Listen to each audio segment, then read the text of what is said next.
surat yang bisa menyelamatkan yang hafal dari siksa kubur. Pokoknya singkat cerita, ada orang itu fasik, mungkin ya layak disiksa. Pas sampai disiksa malaikat, surat Tabarok muncul menjelma sebagai seseorang. Kalau kamu menyiksa orang ini berarti nyiksa saya. Terus kata malaikat, anti mingkalamillah, ya rujuknya memang perempuan karena surah itu dari muannas karena ada taknya. Anti mingkalamillah, kamu ini termasuk kalamullah. Wa ana akrohu musa'ataki, tentu aku nggak berani menyiksa kamu. Ya terus berdebat kata malaikat, ini orang nggak benar, ini orang fasik, saya harus mukuli dia. Kata surat Tabarok, sak fasik-fasiknya aku itu ning atine. Kena nyiksa dekne nyiksa aku. Wahnya debat karena nggak ada mahkamah konstitusi. Terus walhasil terus malaikat bilang gini, ya sudah kita lapor kepada Allah Subhanahu wa taala. Lapor, akhirnya surat Tabarok ini cerita ke Allah, ya Allah, ini orang setiap kali datang ke saya dari sekian surat-surat yang ada di Quran, orang ini milih saya, yang dipelajari ya saya, yang dihafalkan juga saya. Ini kata surat Tabarok kepada Allah. Jika orang ini hafal saya tidak ngefek ke dia untuk tidak disiksa, maka mendingan saya tidak termasuk kitabika, saya tidak termasuk Quran saja. Wong jadi Quran orang iso nyafaati. Terus kata Allah, lho kowe kok emosi, kata Allah. Ya harus emosi dong Gusti. Masa wis dadi Quran kok gak iso nyafaati sing apal.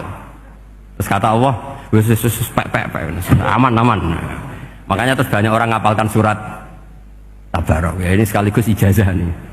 Untuk meradam kemarahan malaikat niku apal surat Tabarok. Syukur-syukur apal 114 surat. Oh niku malaikat sinten mawon pun kena nih.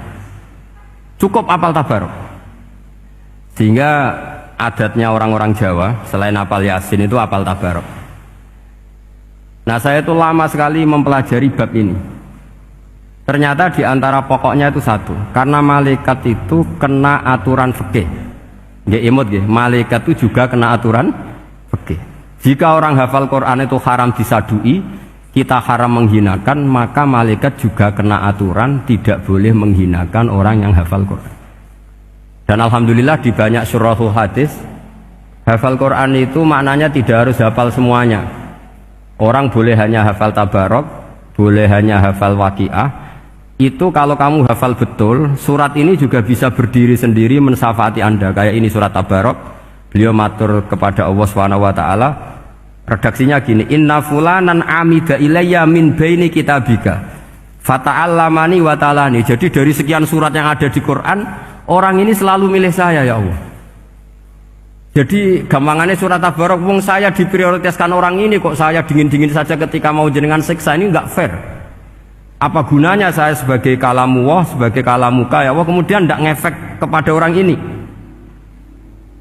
Akhirnya walhasil sama Allah surat Tabarok diberi hak syafaat. Makanya akhirnya semua ulama ijma yang bisa mensyafaati itu adalah satu Quran, dua Rasulullah SAW, ketiga orang-orang soleh dan seterusnya.